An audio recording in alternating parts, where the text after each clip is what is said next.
पुढे आपल्याला डिसीज दिलेला आहे डायबिटीज. तर डायबिटीजचं काय म्हणजे सिम्पटम्स काय आहेत ते बघूया.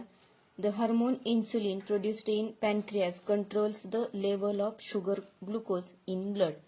If insulin is secreted in low quantity, glucose level cannot be controlled. This disorder is called as diabetes. आता डायबिटीज हा सुद्धा एक भयंकर डिसीज आहे.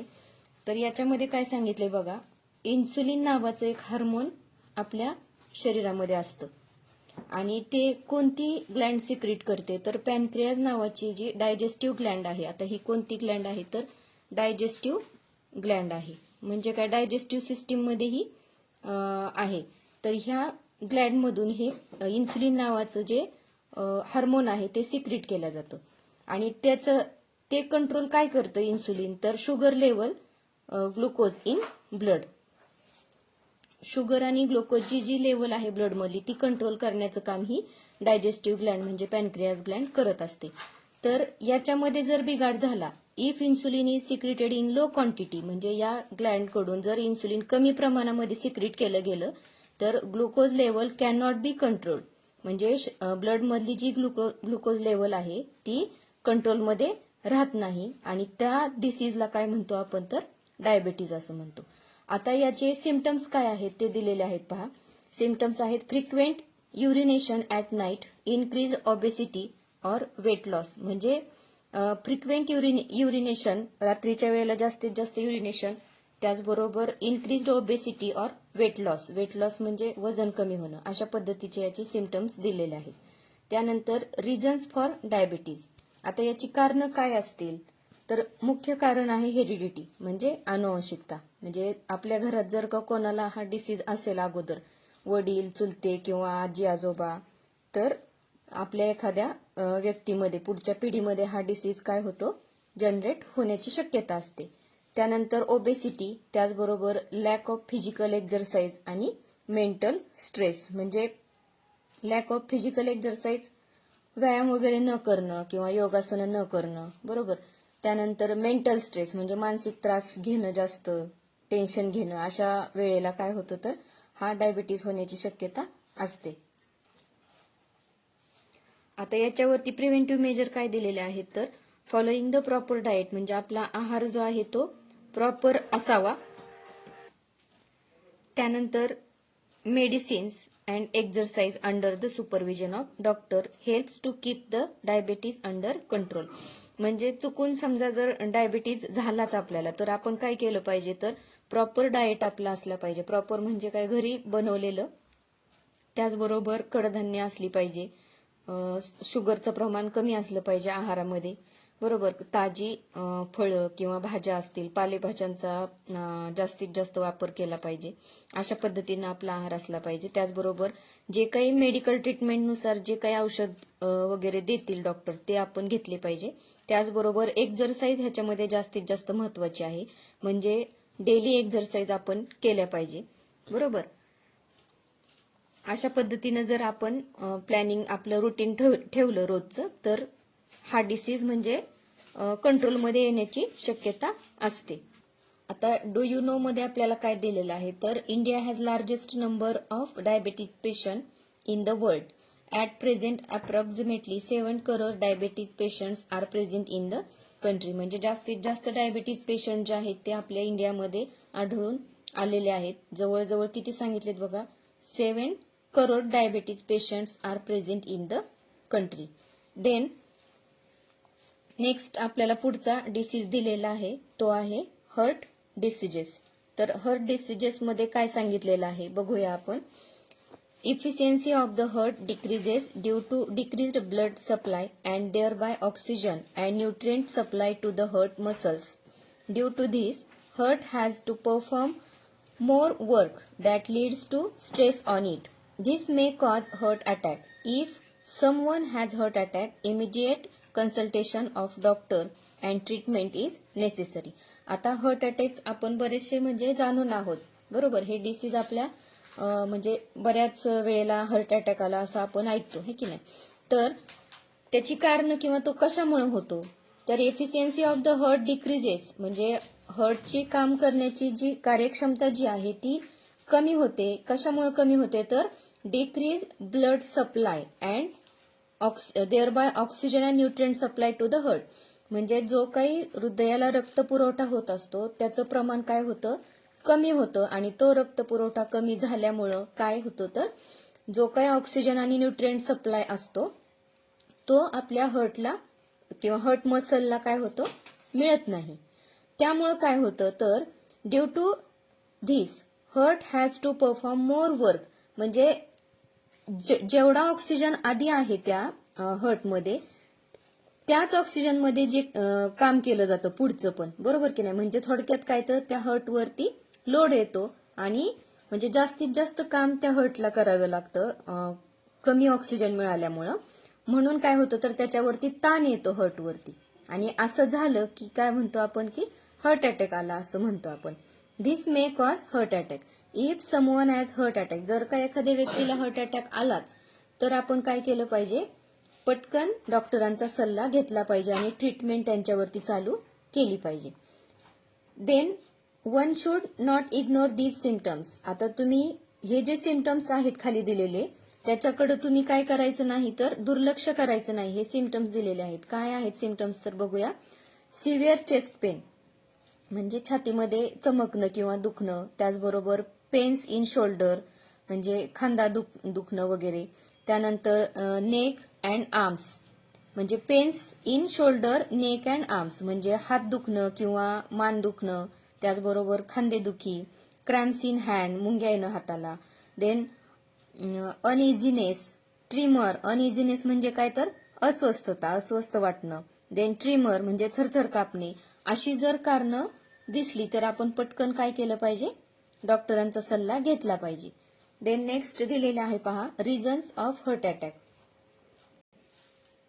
रिझन्स ऑफ हार्ट अटॅक काय दिलेले आहेत पहा.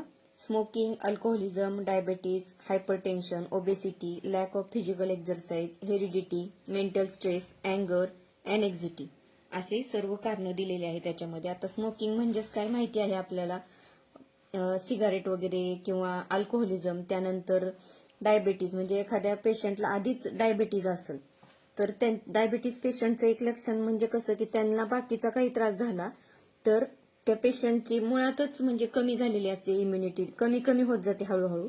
त्याच्यामुळं काय तर पुढे दिलेलं आहे आपल्याला हायपरटेन्शन म्हणजे जास्तीत जास्त टेन्शन घेणं किरकोळ गोष्टीचं, बरोबर की नाही. त्यानंतर ओबेसिटी, स्थूलता येणं. Then lack of physical exercise, व्यायाम वगैरे न करणं, योगासनं न करणं. हेरिडिटी, अनुवंशिकता. मेंटल स्ट्रेस, अँगर म्हणजे अतिराग, बरोबर की नाही. एनेक्झिटी, एनेक्झिटी म्हणजे काय तर चिंता करणं, बरोबर की नाही. म्हणजे अशी ही काही कारणं आपल्याला इथं दिलेली आहेत. तर पुढे बघूया आपण, पुढे पाहूया हार्ट डिसीजेस. म्हणजे हार्ट डिसीजेसचे सुद्धा काही प्रकार आहेत.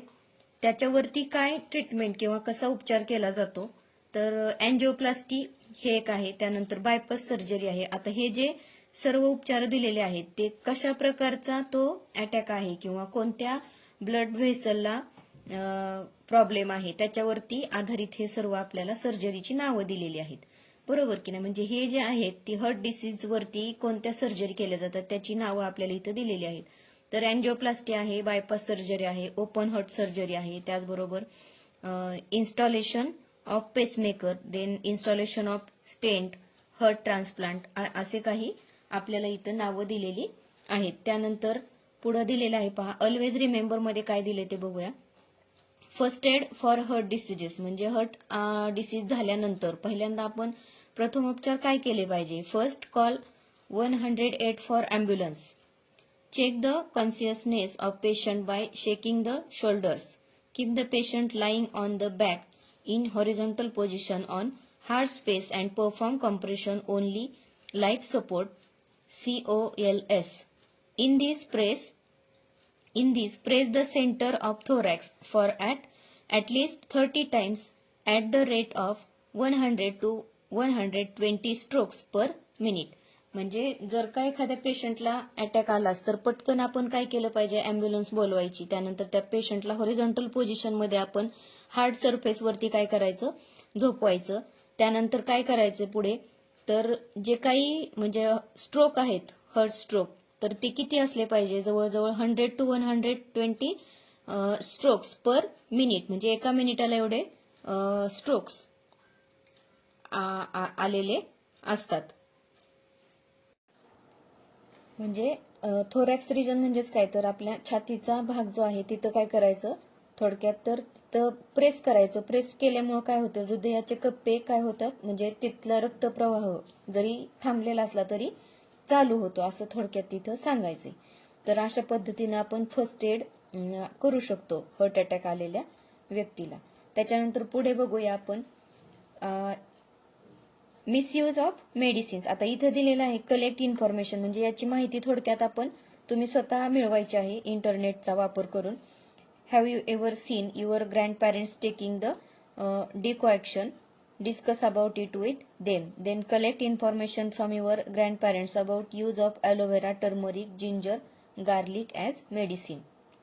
म्हणजे ही थोडक्यात तुम्ही कलेक्ट करायची आहे इन्फॉर्मेशन. त्यानंतर misuse of medicine. Sometimes some people take the medicines without prescription of doctor. म्हणजे बऱ्याच वेळेला आपण काय करतो, डॉक्टरांकडे न जाता, सर्दी खोकला आणखीन काही त्रास असेल तर म्हणजे डॉक्टरांकडे न जाता आपण मेडिकलमधून औषध गोळ्या वगैरे घेतो. Overdose of medicines may affect our body. म्हणजे याचा आपल्याला काहीच किती प्रमाणामध्ये घ्यायचं किंवा कोणत्या मेडिसिन्स आहेत किंवा टॅबलेट कशा आहेत याचं प्रमाण आपल्याला काही माहीत नसा, आपण अंदाजेच या गोळ्या घेतो, तर याचा साईड इफेक्ट आपल्या शरीरावरती होण्याची शक्यता असते. For example overdose of pain killers. म्हणजे पेन किलर जे आहेत आपण बऱ्याच वेळेला घेतो, डोकेदुखी आहे म्हटलं की पेन किलर देतात आपल्याला किंवा मेडिकलमध्ये गेलं की आपण घेऊन येतो. तर या पेन किलरमुळे काय होतं, या टॅबलेटमुळे मे डॅमेज नर्वस सिस्टीम. म्हणजे आपली जी नर्वस सिस्टीम आहे, नर्वस सिस्टीम म्हणजे काय हे माहित आहे तुम्हाला बरोबर, किंवा त्यानंतर एक्सक्रिटरी सिस्टीम आणि लिव्हर हे सुद्धा डॅमेज होण्याची शक्यता त्याच्यामध्ये असते. त्याचबरोबर overdose of antibiotics may lead to nausea, stomach ache, dysentery, rash, white patches on tongue etcetera. म्हणजे अशा प्रकारचे साईड इफेक्ट्स किंवा त्याचे हार्मफुल इफेक्ट आपल्याला आपल्या बॉडीवरती होण्याची शक्यता असते. म्हणजे जर का डॉक्टरांच्या व्यतिरिक्त तुम्ही स्वतःच जर असं अँटीबायोटिक वगैरे घेतलं तर असे परिणाम आपल्या शरीरावरती होतात. त्यानंतर पुढे बघूया. पुढे आपल्याला दिलेलं आहे जेनेरिक मेडिसिन. आता जेनेरिक मेडिसिन्स म्हणजे काय, तर generic medicines are also known as general medicines. These are manufactured and distributed without any pattern. These medicines are at par in quality with branded medicines. Production cost of these medicines is very low due to fewer expense on research as their formula is readily available. त्यानंतर these medicines are at par in quality with branded medicine. म्हणजेच काय, तर जे काही हे generic medicines आहेत ते आपले जे ब्रँडेड मेडिसिन आहेत त्याच्या बरोबर त्याची क्वालिटी असते. Production cost of these medicine is very low due to fewer expenses on research as their formula is readily available. त्याचबरोबर त्यांची प्रोडक्शन कॉस्ट जी आहे ती सुद्धा कशी असते, लो असते बरोबर. त्यानंतर नेक्स्ट आपल्याला पुढे दिलेलं आहे लाईफस्टाईल अँड डिसीजेस. यामध्ये आपल्याला सांगितलेलं आहे पहा, lifestyle includes the daily routine and the type of food. Nowadays habits like staying in bed till late morning and going to bed late in night, frequent changes in meal timing, lack of physical exercise, consumption of junk food, etc. have been increased. Due to this, such people are getting sick frequently. म्हणजे आपलं lifestyle हे कसं असलं पाहिजे, तर बऱ्याच वेळेला आपल्यामध्ये म्हणजे वाईट सवयी पण असतात. म्हणजे रोजचं आपलं जे रुटीन आहे किंवा सवयी आहेत त्याच्यामध्ये बऱ्याच वेळेला काही वेळेला आपण उशिरा उठतो, रात्री उशिरा झोपतो. त्यानंतर जेवणाच्या ज्या वेळा आहेत त्या आपल्या ठरवलेल्या नसतात, कधीही जेवण करणं. त्यानंतर दररोजचा जो व्यायाम आहे तो करत नाही आपण. कन्झम्पशन ऑफ जंक फूड, बाहेरील खाद्यपदार्थ खाणं, असं जर का आपण आपल्या रुटीनमध्ये असलं तर आपलं म्हणजे पटकन आपण आजारी पडण्याची शक्यता असते बरोबर. त्यानंतर if frequency of becoming sick is to be lowered. People should follow right lifestyle. It must include sufficient sleep, right food, yogasanas, pranayama and physical exercise. म्हणजे आपलं आरोग्य जर आपल्याला चांगलं ठेवायचं असेल किंवा आपण कधीही आजारी पडू नये असं वाटत असेल तर आपलं जे रुटीन आहे त्याच्यामध्ये आपण बदल केला पाहिजे. म्हणजे लाईफस्टाईल जी आहे ती आपण बदलली पाहिजे.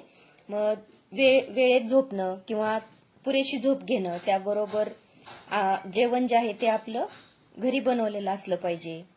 त्यानंतर योगासन आणि प्राणायाम आपण केलं पाहिजे. त्याचबरोबर फिजिकल एक्सरसाइज सुद्धा आपण केलं. प्राणायाम आणि yogasana should be perform under the expert supervision. See the videos of pranayama and yogasanas. म्हणजे हे करताना आपण काय केलं पाहिजे तर सुपरविजन म्हणजे थोडक्यात जे एक्सपर्ट आहेत त्याच्यामधले त्यांच्याकडून आपण याचं ट्रेनिंग घेतलं पाहिजे. त्यानंतर किंवा व्हिडिओ दाखवतात बघा टीव्हीवरती वगैरे, ते आपण पाहिले पाहिजे. देन व्हॅक्सिनेशन म्हणजे काय? Vaccination is important to prevent the infectious disease. म्हणजे हे व्हॅक्सिनेशन कशासाठी केलं जातं तर एखादा इन्फेक्शियस डिसीज प्रिव्हेंट करण्यासाठी हे केलं जातं. आता याची इन्फॉर्मेशन तुम्ही कलेक्ट करायची. Collect the vaccination schedule chart from near by clinic and study it. तुम्ही याची नोंद घ्यायची आहे किंवा माहिती मिळवायची आहे. आता क्लिनिकमध्ये आपण जाऊ शकत नसलो तर आपल्या घरामध्ये किंवा एखादं शेजारी वगैरे लहान बाळ जर असेल तर त्यांच्याकडे एक चार्ट दिलेला असतो पहा. त्याच्यामध्ये व्हॅक्सिनेशनची ओळीनी नावं दिलेली असतात. म्हणजे पहिल्या महिन्यापासून 9 महिन्यापर्यंतचे व्हॅक्सिनेशनची काही नावं दिलेली असतात. तर ते तुम्ही बघू शकता. त्यानंतर मोबाईलवर पण तुम्ही याची माहिती मिळवू शकता, व्हॅक्सिनेशन शेड्यूल चार्ट. तर अशी तुम्हाला त्याची माहिती मिळेल. त्यानंतर पुढे दिलेलं आहे पहा, do you know government of India declared the प्रधानमंत्री जन औषधी योजना on 1 July 2015. In this scheme, म्हणजे ही एक प्रकारची काय तर स्कीम आहे 1 जुलै 2015 मध्ये सुरू झालेली. त्याच्यामध्ये काय केलं जातं, best quality medicines are made available in affordable prices to the citizens. Jan Aushadhi stores are launch for this purpose. म्हणजे हे जे मेडिकल्स आहेत जन औषधी स्टोअर्स, याच्यामध्ये हे कमीत कमी किमतीमध्ये हे मेडिसिन्स मिळतात. Indian companies export the generic medicines on large scale. However, those medicines are sold under brand name with high price in India. In America, 80% medicines used are generic. Due to this, billions of money is saved there. त्यानंतर पुढे आपल्याला काही दिलेलं आहे, let's celebrate. आता काही days celebrate म्हणजे जनजागृती करण्यासाठी आपण काही डेज सेलिब्रेट केले पाहिजे. 7 एप्रिल हा जो डे आहे तो वर्ल्ड हेल्थ डे म्हणून आपण सेलिब्रेट करतो. त्यानंतर 29 September world health day. 14 June world blood donation day. 14 November world diabetes day. अशा पद्धतीने हे सेलिब्रेट हेल्थ अवेअरनेस डेज आपण करतो. त्यानंतर पुढे ब्लड डोनेशन बद्दल आपण थोडक्यात बघूया. Understand the importance blood donation. तर ब्लड डोनेशन म्हणजे काय किंवा कसं केलं जातं. 1 unit blood donated bye a person can fulfil the need of 3 persons at a time. For example, RBCs, WBCs and platelets. One can save the life of 12 persons by donating the blood for 4 times a year. म्हणजे थोडक्यात काय सांगितलंय, एका व्यक्तीने जर का blood donate केलं तर त्या व्यक्तीच्या ब्लडवरती म्हणजे किती जणांचा जीव वाचू शकतो. कारण का तर त्या ब्लडमध्ये, प्रत्येकाच्या ब्लडमध्ये काही कंपोनंट असतात. फॉर एक्झाम्पल आरबीसीज असतात, डब्ल्यूबीसीज आणि प्लेटलेट्स असतात. तर हे सगळे घटक वेगळे केले जातात आणि ज्या व्यक्तीला, समजा एखाद्या व्यक्तीला फक्त आरबीसीज कमी असतील तर त्यांना आरबीसीज पुरवल्या जातात. डब्ल्यूबीसी असतील कमी असतील तर डब्ल्यूबीसी त्यांना पुरवल्या जातात. एखाद्या व्यक्तीमध्ये जर का प्लेटलेट कमी झाले असतील तर त्यांना प्लेटलेट म्हणजे हे आयसोलेट करून सगळे घटक वेगळे करून ह्या ब्लड त्यांना पुरवलं जातं. अशा पद्धतीने आपण ब्लड डोनेशन बद्दल थोडक्यात माहिती पाहिली. यानंतर पुढचा आपण टॉपिक बघूया. सर्व विद्यार्थ्यांना विनंती आहे की चॅनलला सबस्क्राईब करा.